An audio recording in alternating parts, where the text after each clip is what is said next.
विघ्नहर्ता श्री गणेश, श्री गणेश, श्री गणेश। तुम्हारा ये अहंकार, ये विश्वास कि तुम मुझे पराजित कर सकते हो, हास्यास्पद है। तुम रोकोगे मुझे? तुम्हें कदाचित तनिक भी भान नहीं कि मैं कौन हूं, क्योंकि वीर अपना परिचय अपने शब्दों से नहीं देते, उनका पराक्रम ही उनका परिचय होता है। अब मैं अपने वार से तुम्हें उचित परिचय दूंगा। संभाल सको तो संभालो मेरा वार।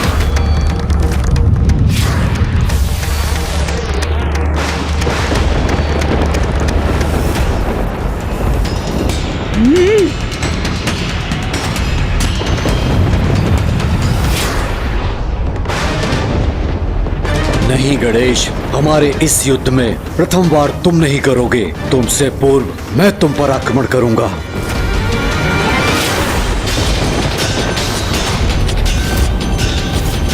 तुम युद्ध करोगे मुझसे? इतना दुस्साहस तुम्हारा? तो लो भौम, तुमने स्वयं अपने विनाश को चुनौती दी है, तो अब उसका सामना भी करो।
हमारे और इसके मध्य में क्यों आ गए तुम? तुमने मेरी योजना ही ध्वस्त कर दी।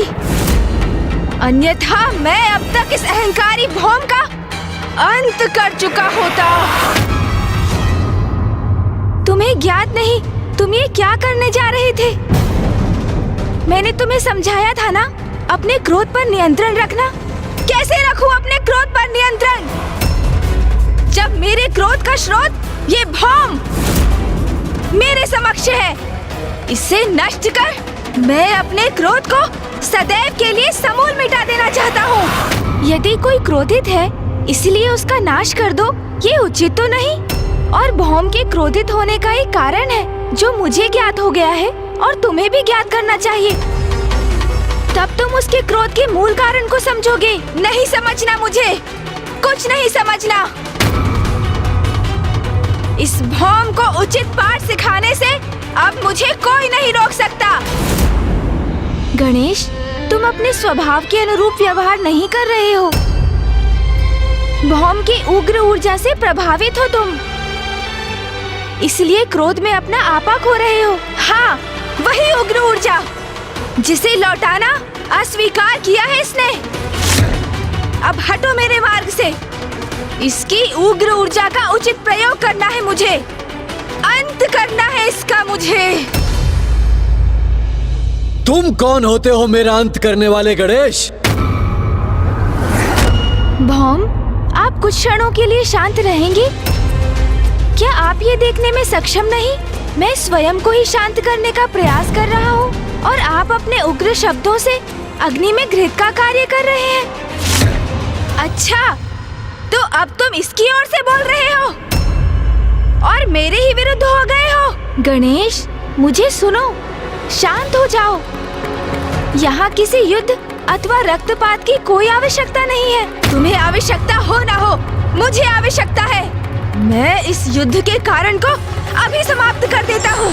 गणेश, हटो मेरे मार्ग से अभी, इसी क्षण। अन्यथा क्या तुम मुझ पर वार करोगे? मुझ पर?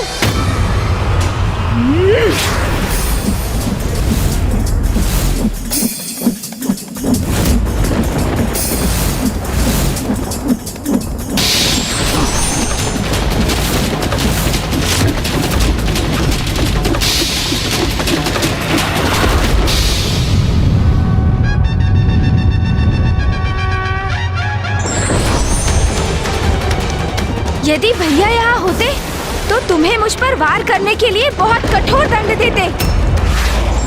कैलाश लौटने पर उन्हें अवश्य बताऊंगा मैं। फिर देखना, भैया यहाँ होते तो दंडित तुम होते। इस अहंकारी रक्तवर्णी युवक की रक्षा करने और मेरे विरुद्ध जाने के लिए। और उन्हें तो तुम कुछ तब कह सकोगे जब मैं कहने दूंगा तुम्हें। अब मैं सर्वप्रथम तुम्हें बांधूंगा, फिर इस भौम का भी उचित उपचार करूंगा।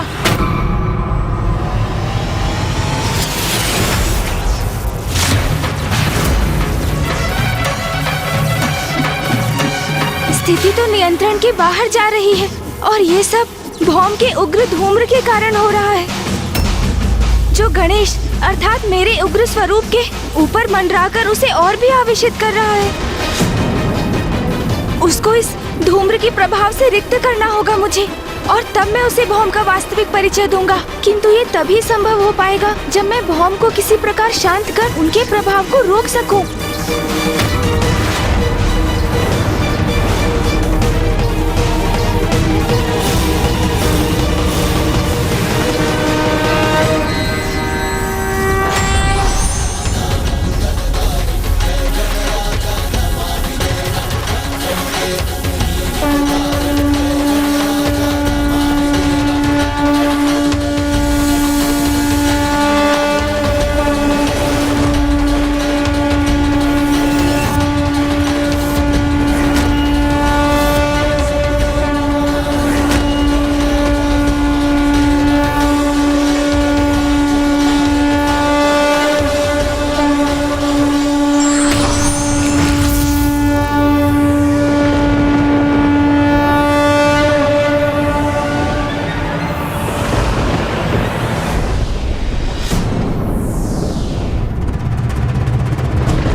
अद्भुत है इस दिव्य बालक की लीला।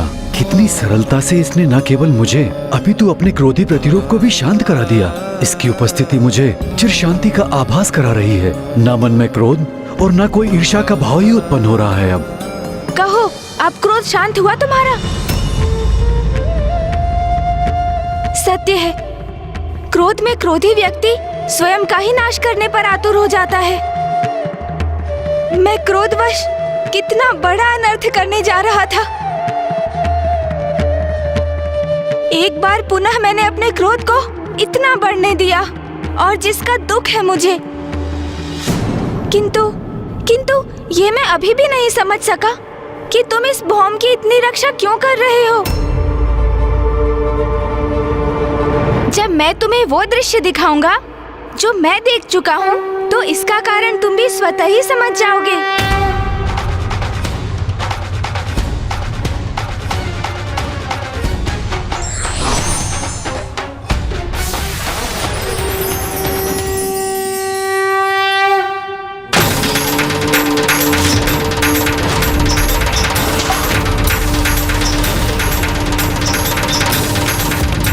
मैं पृथ्वी हूँ, मेरे अपनी कोई संतान नहीं।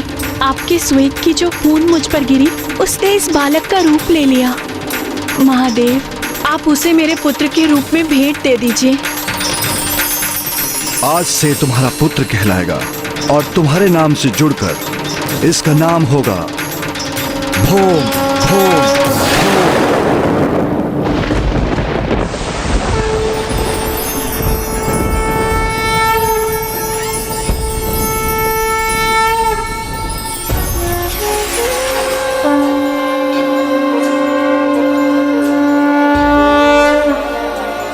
परम ब्रह्म महागणपति के इस दिव्य स्वरूप के दर्शन पाकर धन्य हो गया मैं।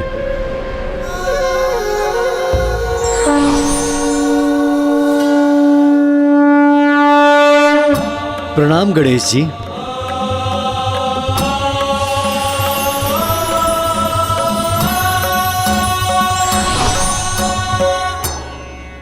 भौम, मुझे ज्ञात हो चुका है कि आप मेरे भ्राता हैं, कि आप मेरे भ्राता हैं, कि आप मेरे भ्राता हैं। भ्राता?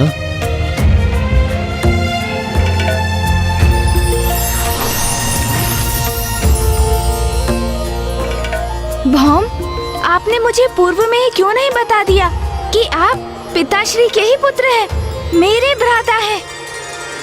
पुत्र भौम ने इसका प्रयास तो किया था। जब पुत्र भौम को ज्ञात हुआ कि उसके पिता और कोई नहीं स्वयं महादेव हैं, तो वो उनसे भेंट करने कैलाश गया था।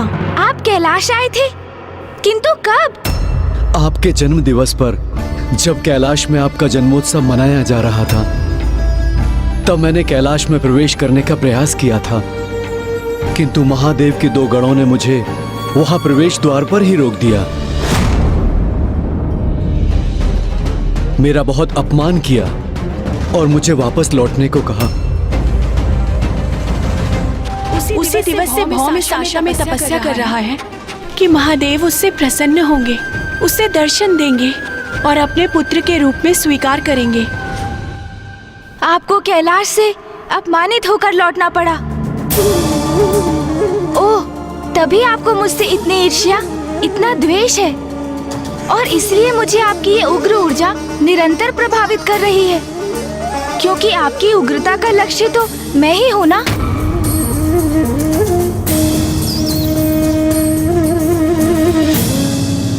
कैलाश में आपका अपमान सर्वथा अनुचित था, किंतु अब मैं उस अनुचित को उचित बना दूंगा। मैं आपको विश्वास दिलाता हूँ, अब कैलाश में आपका सम्मान होगा और आपको वही अधिकार प्राप्त होगा जो महादेव पुत्र के लिए उपयुक्त है। भ्राता भौम, आप मेरे साथ कैलाश चलिए।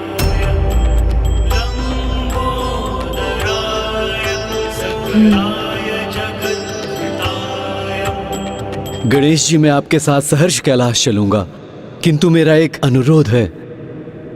माँ भी हमारे साथ चलेंगी। नहीं पुत्र, अपने पिता से भेंट करने के लिए ये यात्रा तुम्हें ही करनी होगी। मेरी किसी भी यात्रा का आरंभ और अंत आपके बिना कैसे संभव है माँ? यदि आप नहीं चलेंगी तो मैं भी नहीं जाऊंगा। भ्राता भौम कदाचित उचित कह रहे हैं, आपको भी साथ आना ही होगा माता। उचित है पुत्र, मैं भी चलूंगी। चलिए मूषक जी, हम भी कैलाश जाकर भ्राता भौम के स्वागत की तैयारी करते हैं। इस बार इनका बहुत भव्य स्वागत होगा, ये मेरा वचन है।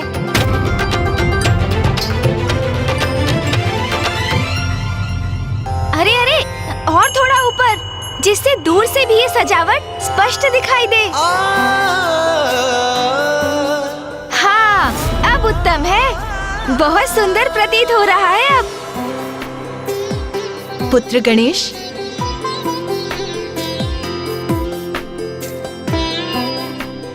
माँ, मैं आज बहुत ही उत्साहित और आनंदित हूँ, क्योंकि आज कैलाश में एक अत्यंत विशेष व्यक्ति का आगमन हो रहा है, और ये सब कुछ उन्हीं के स्वागत के लिए हो रहा है माँ। किंतु पुत्र गणेश, कौन है ये विशेष अतिथि, ये तो बताओ। हाँ माँ, हाँ, मैं अवश्य बताऊंगा, किंतु आपको उनके लिए अपने हाथों से विशेष खीर बनानी पड़ेगी। आप बनाएंगी ना खीर? अवश्य गणेश, इसके पूर्व मैंने तुम्हें कैलाश पे किसी के भी आगमन पे इतना प्रसन्न नहीं देखा। अवश्य ये अतिथि अत्यंत विशेष होंगे। अपने पुत्र के इन विशेष अतिथि के लिए मैं खीर अवश्य बनाऊंगी।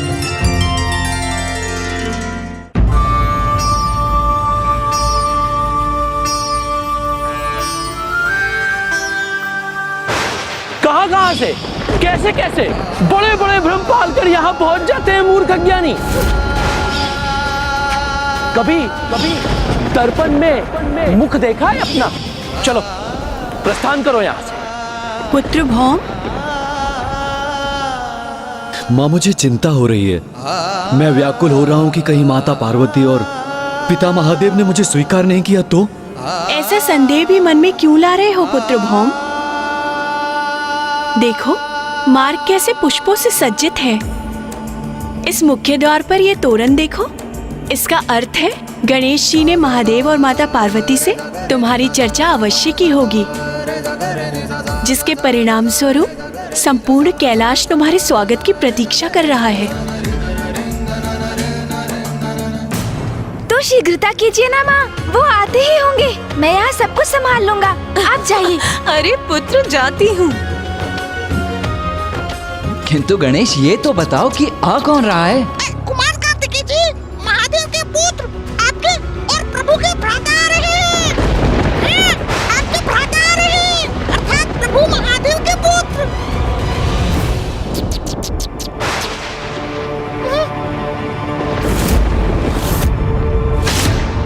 हमारा भ्राता?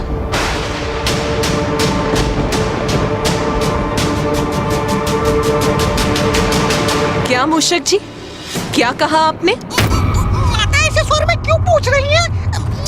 क्या मैंने कुछ अनुचित कह दिया? गणेश, मूषक जी ने जो अभी कहा, क्या वो सत्य है? वो माँ। गणेश, मैं कुछ पूछ रही हूँ तुमसे। जो मूषक जी ने अभी कहा, क्या वो सत्य है?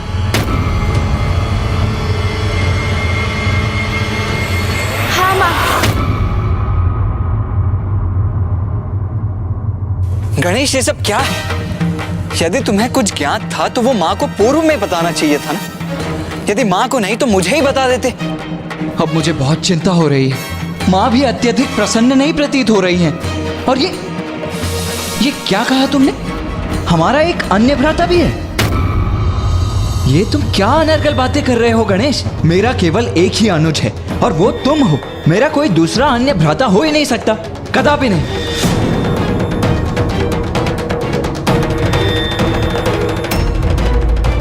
मुझे क्षमा कर दीजिए प्रभु, मैंने तो सोचा था ये सुनकर माता प्रसन्न होंगी।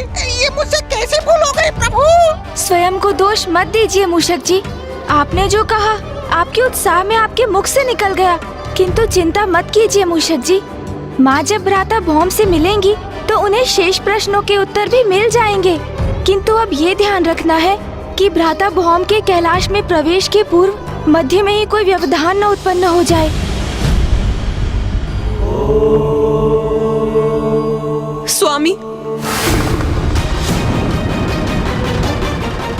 उमा, आप इतनी व्याकुल क्यों हैं? क्या हुआ प्रिय? स्वामी, क्या आपको ज्ञात है आज कैलाश में किसका आगमन होने वाला है? जिस विशिष्ट अतिथि के लिए गणेश इतनी धूमधाम से कैलाश में तैयारियां कर रहा है, ज्ञात है आपको? कौन है वो? उमा, कौन है ये विशिष्ट अतिथि? तोतला जी, माता तो अत्यंत रुष्ट हो गई हैं। अब विशेष अतिथि के स्वागत का उत्तरदायित्व तो आपके और मेरे कंधों पर ही है। अरे नंदी, वो देती है क्या? तोतला जी, कहाँ देखूं और किधर देखूं? अरे नंदी वो देती है, उधर देती है।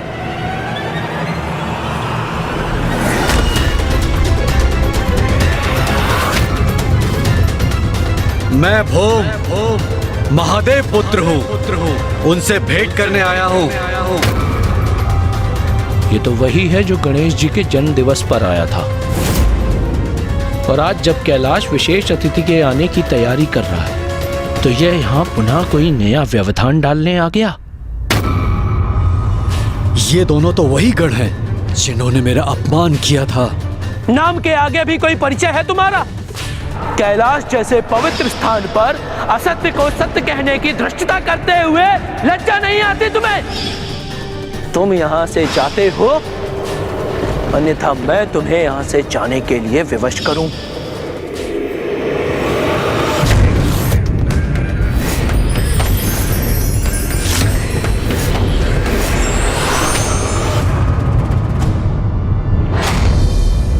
आने दो इसे।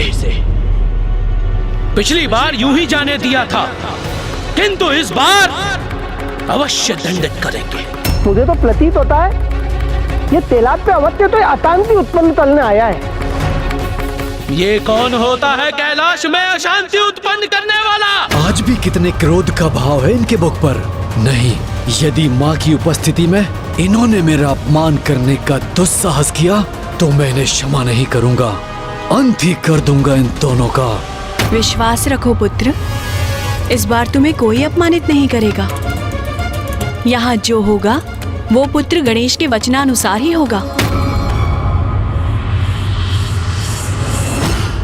उमा, बताओ कौन आ रहा है कैलाश? आपका पुत्र। किंतु गणेश तो लौट आया था। तो क्या कार्तिकेय कहीं गया था और अब लौट रहा है? नहीं स्वामी, गणेश नहीं, कार्तिकेय नहीं,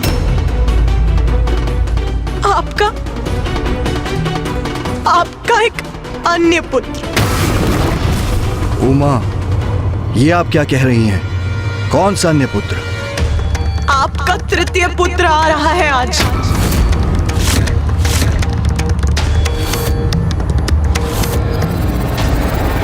मेरा तृतीय पुत्र? कौन सा तृतीय पुत्र? रुको, रुको, रुको।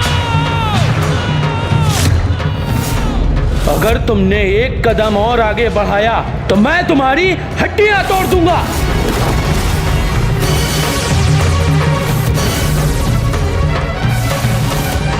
रुको, रुको।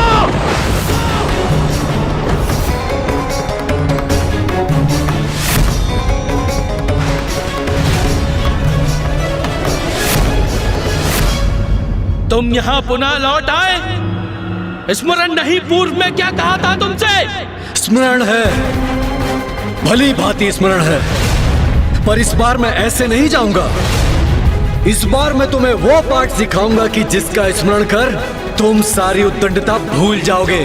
प्रतीत होता है तुम ऐसे नहीं मानोगे।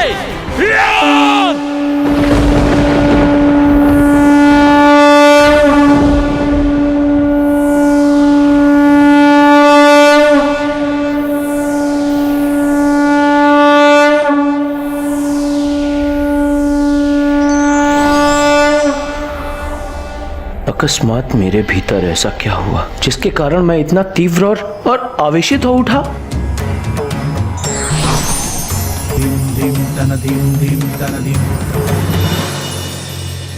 कैलाश में आपका स्वागत है भ्राता भौम।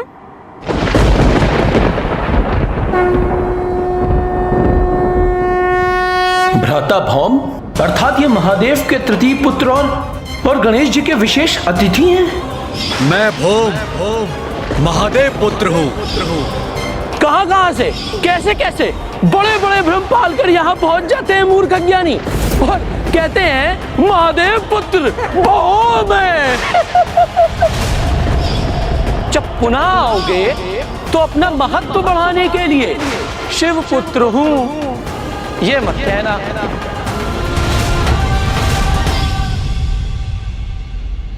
आपने उचित सुना नंदी जी, ये भौम जी हैं, हमारे भ्राता।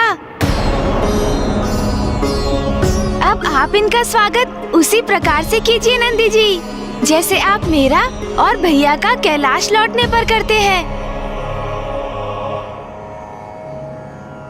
अज्ञानतावश पूर्व में हमने आपके साथ जो भी रूखा व्यवहार किया उसके लिए क्षमा प्रार्थी हैं। कैलाश में आपका स्वागत है।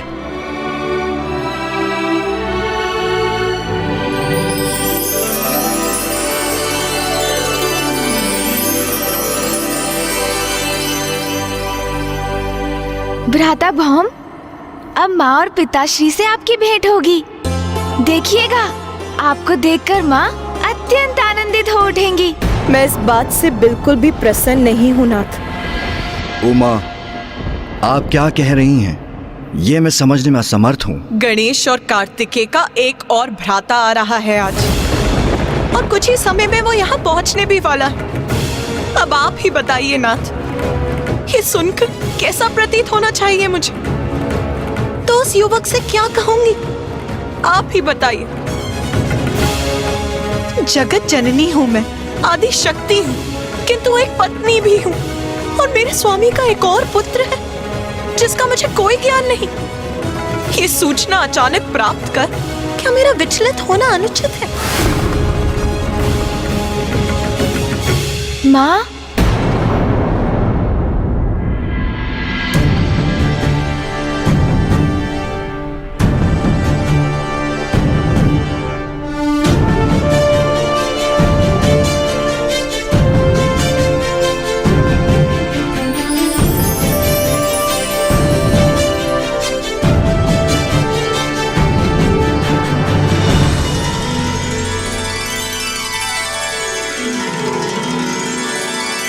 कितना तेजस्वी है ये युवक, कितना गरिमामय व्यक्तित्व है इसका,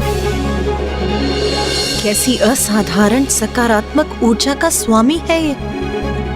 कितना मंगल है ये, कितना मंगल है ये, कितना मंगल है ये, कितना मंगल है।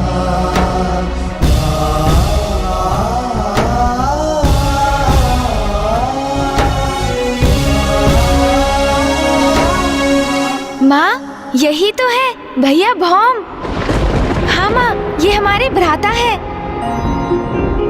माँ, ये क्या हो गया था मुझे? मैं ये कैसे भूल गई कि जगत जननी हूँ मैं, और इस नाते तो इस संसार के सभी प्राणी मेरी ही संतानें हैं। फिर मैं व्यर्थ में क्यों आंदोलित हो रही थी?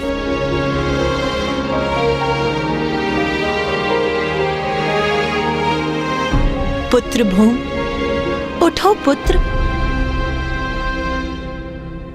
माता, महादेव, मैं भौम हूं, भूमि नंदन, और महादेव आप ही मेरे पिता हैं। आपके रोष से आपके मस्तक पर जो श्वेत बूंद उत्पन्न हुई थी, उसी से मेरा जन्म हुआ है।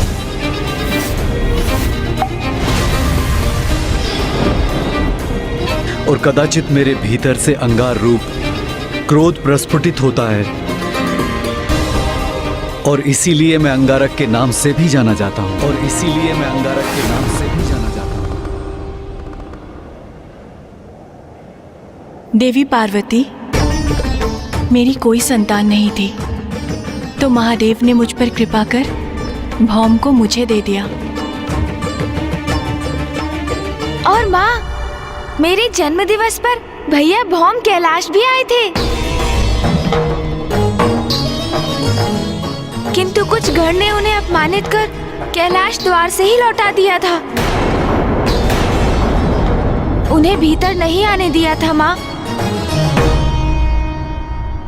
हमें क्षमा कर दीजिए माता, वो गण हम ही थे। ज्ञात नहीं क्या हो गया था उस समय हमें, ऐसे जैसे किसी के प्रभाव से क्रोध हम पर छा गया हो।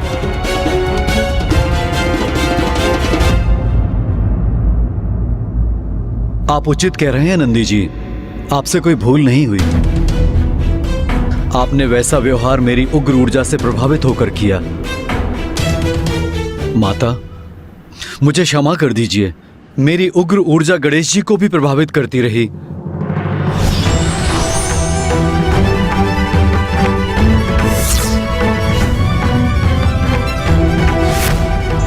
आपके इस मनोहर रूप पर जिसकी भी दृष्टि पड़ेगी चंद्रदेव, वो कलंकित हो जाएगा।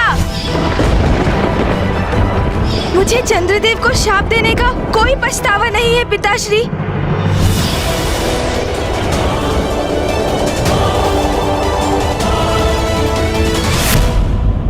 किंतु मेरा इसमें कोई दोष नहीं है।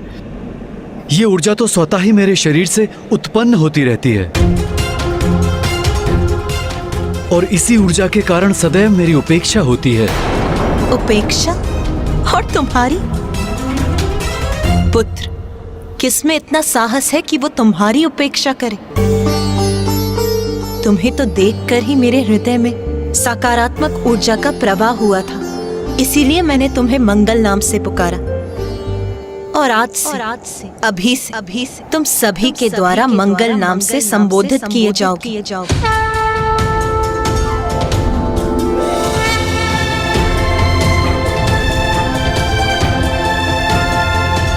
मेरा पुत्र मंगल आज प्रथम बार हमारे निवास कैलाश आया है। मुझे उसका उचित स्वागत करना चाहिए।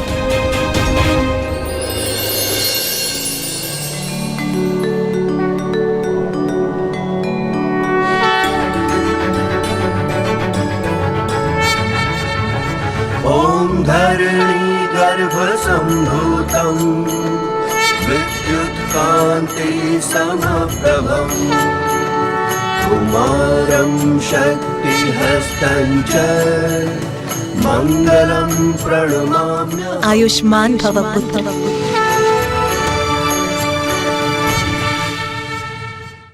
पुत्र मंगल, मुझे ज्ञात है तुम्हारे मन में क्या प्रश्न उठ रहे हैं। मुझे तुम्हारी तपस्या का पूर्व में आभास हो चुका था और मैं तुम्हारे तप से अत्यंत प्रसन्न हूं। पिताश्री, जब आप अपने भक्त की तपस्या से प्रसन्न होते हैं तो उन्हें सदैव वरदान देते हैं, तो भ्राता मंगल को भी वरदान स्वरूप उनका उचित स्थान मिलना ही चाहिए ना? पुत्र मंगल, मैं तुम्हें वरदान स्वरूप नवग्रहों में एक ग्रह का स्थान देता हूं। ये तो अति उत्तम वरदान है पिताश्री।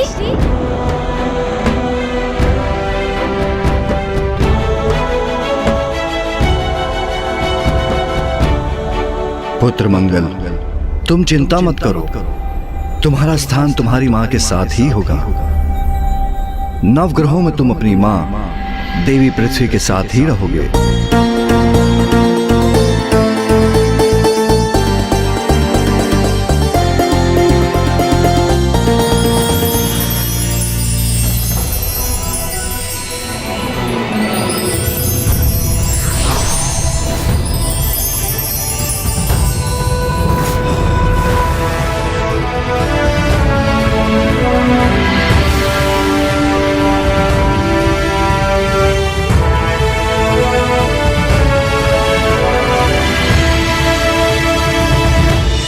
तुम स्वयं मंगल ग्रह के स्वामी बनकर वहां वास करोगे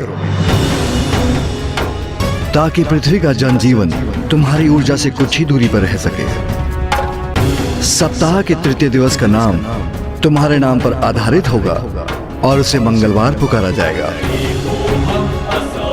मंगल ग्रह प्राणियों के जीवन के पराक्रम, शारीरिक ऊर्जा, आत्मविश्वास, शक्ति, क्रोध, आवेश और वीरता शासित कार्यों का प्रतिनिधि करने वाला ग्रह होगा। बिना मंगल की शुभ दृष्टि के कोई भी प्रशासनिक अधिकारी, शासक अथवा वीर योद्धा नहीं बन सकेगा।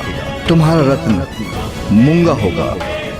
प्रत्येक लाल वस्तु का संबंध तुमसे जुड़ा होगा और तुम्हारा वाहन भेड़ होगा।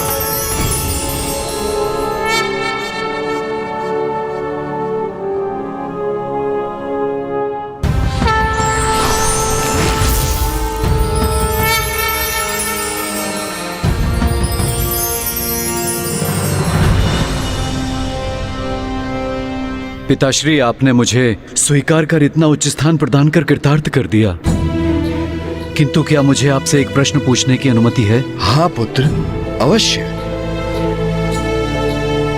जब आपको मेरी तपस्या का आभास हो गया था तो आप मुझे दर्शन देने क्यों नहीं आए? क्योंकि मैं गणेश की प्रतीक्षा कर रहा था। क्या? मेरी प्रतीक्षा पिताश्री? हाँ, क्योंकि यह सब गणेश के माध्यम से ही होना था। क्योंकि गणेश का नाम मंगल अर्थात अंगारक से जुड़ना था। कहो गणेश, अब चुनाव तुम्हें करना है। क्या अपना नाम अंगारक से जोड़ोगे? ये तो मेरा सौभाग्य होगा पिताश्री। भ्राता मंगल अंगारक नाम से भी विख्यात है। इसलिए आज से जो भी चतुर्थी मंगलवार की दिवस पड़ेगी उसे कृष्ण पक्ष की चतुर्थी के नाम से जाना जाएगा।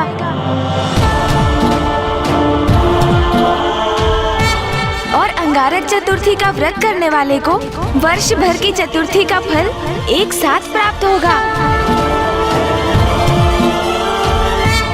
भ्राता मंगल, आप भी मेरे ही समान एक योद्धा हैं, इसीलिए मैं भी आपको एक वरदान देता हूं।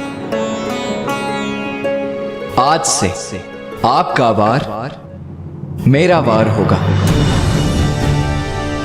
जो भी मंगलवार के दिवस मेरी पूजा करेगा, मैं यथाशीघ्र प्रसन्न होकर उसकी मनोकामनाएं पूर्ण करूंगा।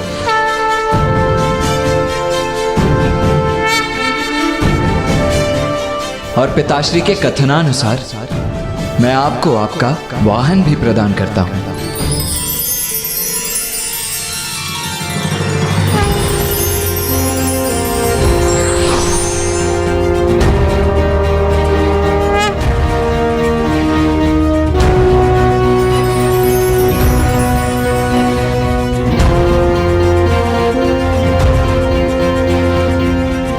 दीर्घ समय से अपने पिता का साथ पाने को आतुर था मैं, और आज ये मेरा परम सौभाग्य है कि न केवल मुझे अपने पिता का स्नेह आशीष प्राप्त हुआ, अपितु एक अत्यंत स्नेही परिवार भी मिला।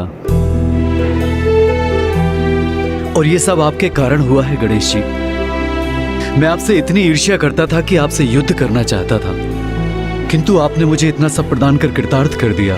भ्राता मंगल, जो भी होता है वो माँ और पिताश्री की इच्छा से ही होता है। समझिए, ये भी उन्हीं की ही लीला है।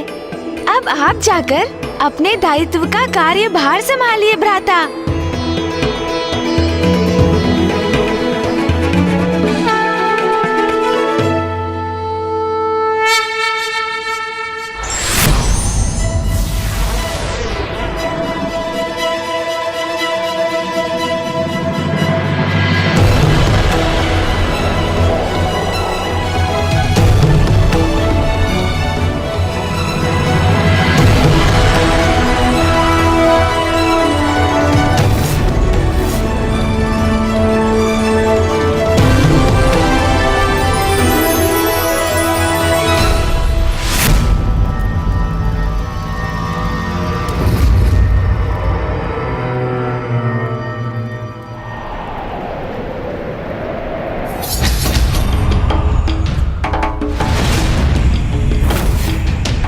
किसका दुष्कृत्य है ये?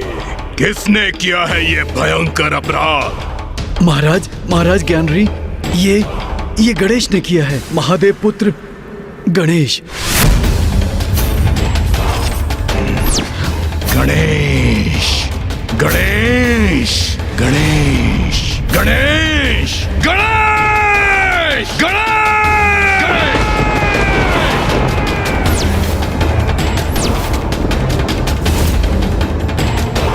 स्वामी,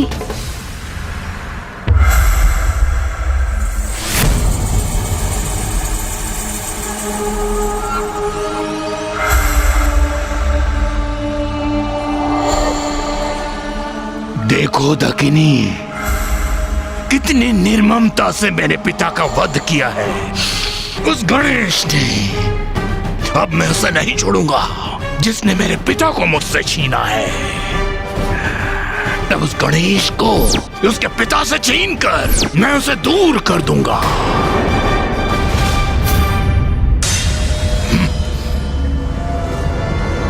स्वामी,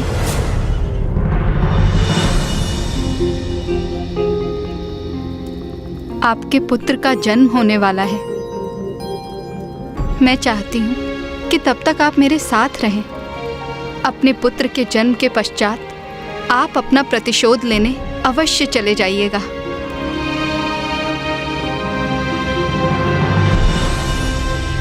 उचित है, मैं अभी रुकता हूं, क्योंकि मेरे पुत्र को भी देवताओं का संहारक बनना है। उसके नेत्र खुलते ही मैं उसे देवताओं के प्रति घृणा से भर दूंगा। मेरे पिता और मेरे समान देवताओं के लिए भयंकर शत्रुता का भाव होगा उसके मन में। मेरे पुत्र का जन्म होने ही वाला है दकिनी। वो भी देवताओं का अंत करने की प्रतीक्षा नहीं कर सकता। अब मैं गणेश को पराजित करूंगा और मेरा पुत्र देवताओं को।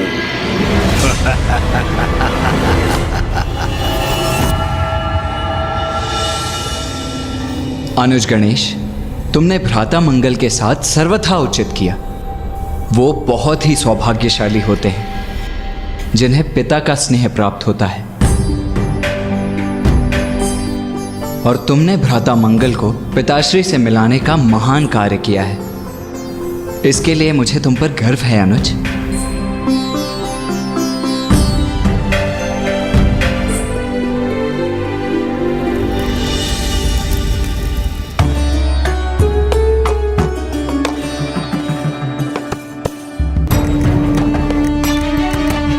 ये है मेरा पुत्र जो देवताओं का महाशत्रु बनेगा।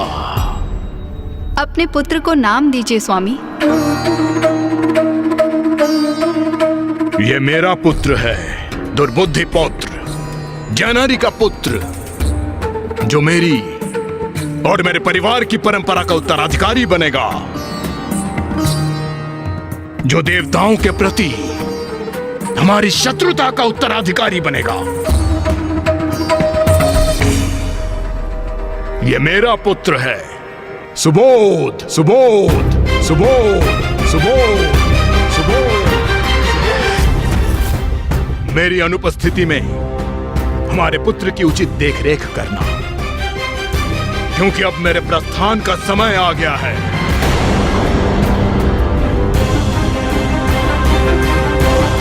कहाँ जा रहे हैं आप स्वामी? अभी तो आपके पुत्र का जन्म हुआ है। दकिनी, मैंने तुम्हें वचन दिया था, अपने पुत्र के जन्म तक मैं यहां रुकूंगा, किंतु स्मरण रहे, मेरे पिता के प्रति मेरा ऋण तुम्हारे और पुत्र सुबोध के प्रति मेरे कर्तव्य से कहीं बढ़कर है। अब मैं जाकर उस गणेश से अपने पिता का प्रतिशोध लूंगा। अब मैं तभी लौटूंगा जब मैं उसका वध कर चुका होऊंगा। वो मेरे पिता का वधिक है। गणेश गणेश गणेश।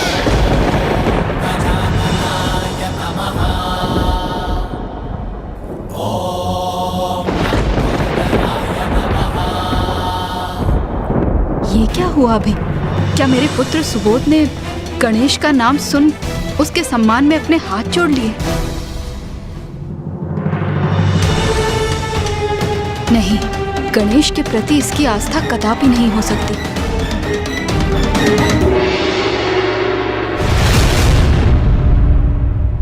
पुत्र गणेश, पुत्र मंगल को उसका उचित स्थान और अधिकार दिलाने में प्रमुख भूमिका निभाकर तुमने अत्यंत उत्तम कार्य किया है पुत्र।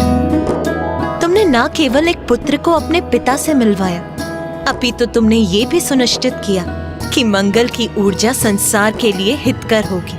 हाँ माता, जब मेरी भी भ्राता मंगल से प्रथम भेंट हुई थी तो मुझे उनके क्रोध का आभास तो हुआ ही, किंतु उनके भीतर समाहित सकारात्मक ऊर्जा से भी मैं प्रभावित हुआ। हाँ माँ, और इससे अधिक आनंद की और क्या बात हो सकती है कि पिताश्री ने ब्रह्मांड में उन्हें उचित स्थान जो प्रदान किया है।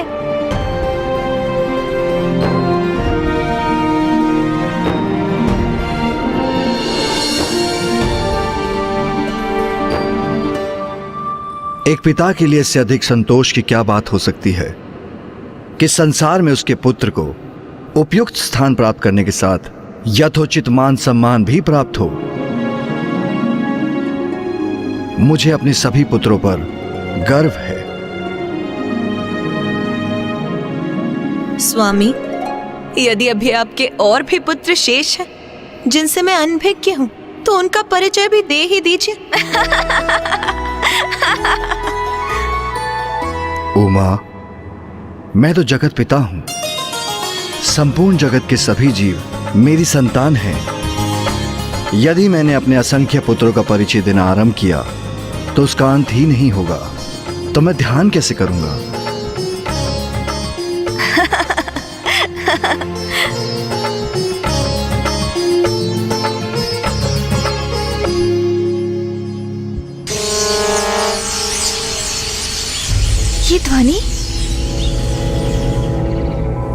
ये ध्वनि तो शुभ संकेत नहीं है।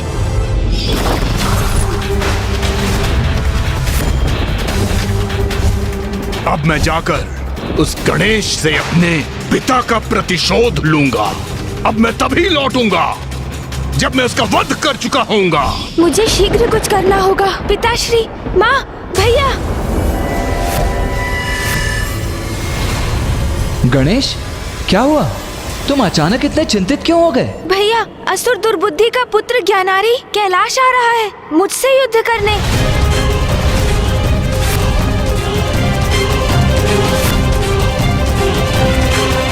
ये असुर कभी नहीं सुधरेंगे। आने दो उन्हें। इस संकट को उसके आरंभ से पूर्व ही समाप्त कर दूंगा मैं। नहीं भैया, रुक जाइए। आपको कुछ करने की कोई आवश्यकता नहीं है भैया। क्योंकि मैं ही अदृश्य हो जाऊंगा। अदृश्य? अदृश्य हो जाऊंगा? और आप सब भी अदृश्य हो जाइए। ये क्या कह रहे हो तुम गणेश? हम अदृश्य हो जाएं, उस असुर से छिप जाएं? तुम ऐसा सुझाव भी कैसे दे सकते हो गणेश? तुम प्रथम पूज्य हो गणेश, और मैं देव सेनापति। मां आदि शक्ति हैं और पिताश्री स्वयं देवादिदेव महादेव।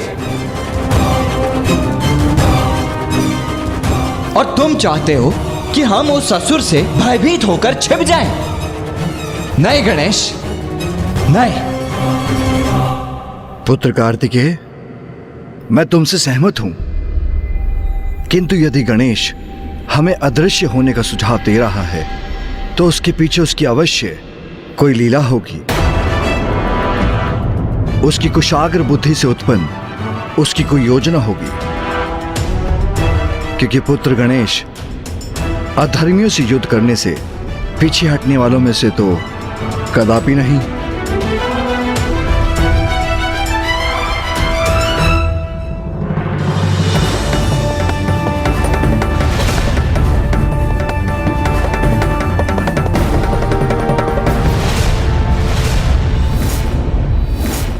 भैया, अब आप अभी मुझसे कोई प्रश्न मत पूछिए। कृपया बस अदृश्य हो जाइए, अन्यथा विलंब हो जाएगा।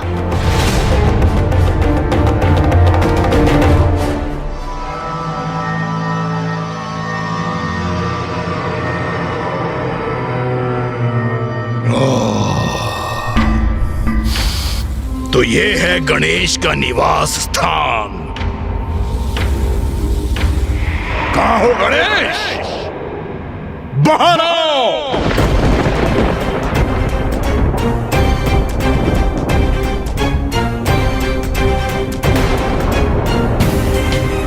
वो दुष्ट गणेश यहीं कहीं छिपा होगा। जाओ ढूंढो उसे।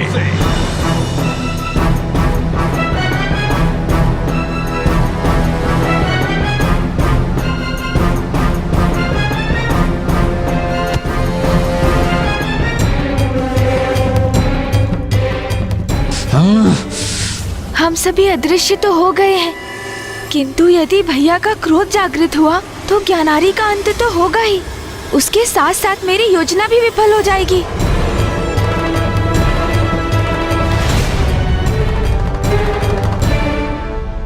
गणेश, मेरे पिता का वध करते समय तो भयभीत नहीं हुए तुम उससे क्यों छुपे हो?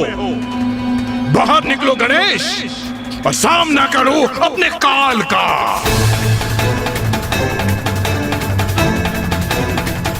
इस दुष्ट का इतना दुस्साहस पिताश्री के ध्यान स्थल में प्रवेश करने जा रहा है। यदि इस पावन स्थल पर इस दुष्ट ने अपना पग भी धरा तो मैं इसका वध ही कर दूंगा।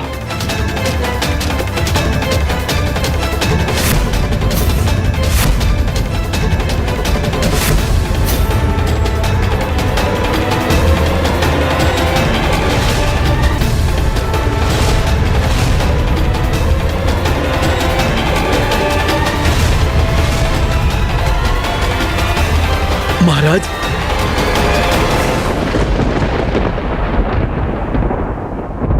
यहां तो कोई भी नहीं है। प्रतीत होता है तुम मेरे भय से कहीं भाग गए हो गणेश, किंतु भाग कर जाओगे कहां?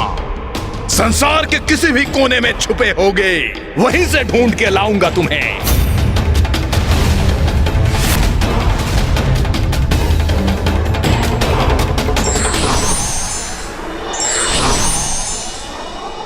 माँ, पिताश्री, मेरा सुझाव स्वीकार कर अदृश्य होने के लिए आपको कोटि कोटि धन्यवाद।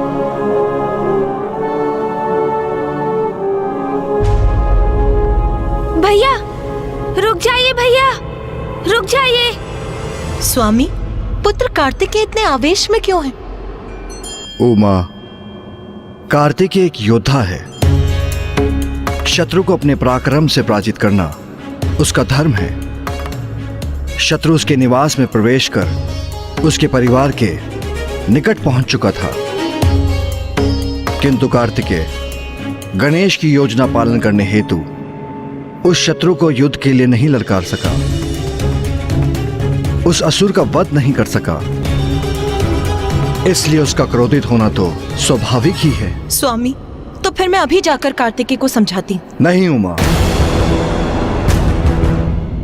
गणेश उसके साथ गया है, तो इस स्थिति को उसे ही अपनी किसी विलक्षण युक्ति से संभालने दीजिए।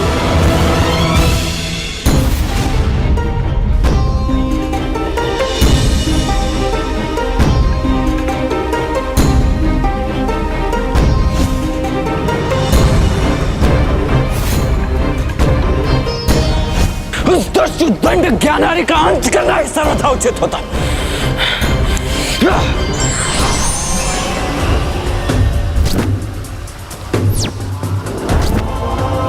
बाहर निकलो गणेश और सामना करो अपने काल का।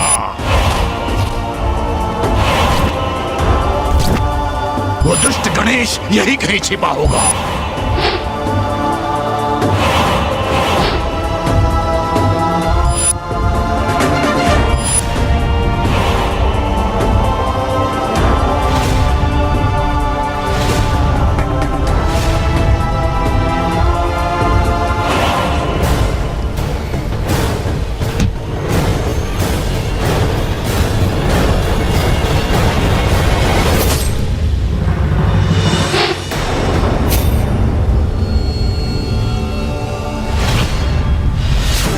गणेश, मैं कह रहा हूं अपना ये परिहास बंद करो और मुझे मेरा दंड लौटा दो। मुझे ज्ञात है भैया, आप ज्ञानारी पर बहुत क्रोधित हैं, किंतु मेरे पास उसे उसके इस अपराध का दंड देने का एक उचित उपाय भी है भैया।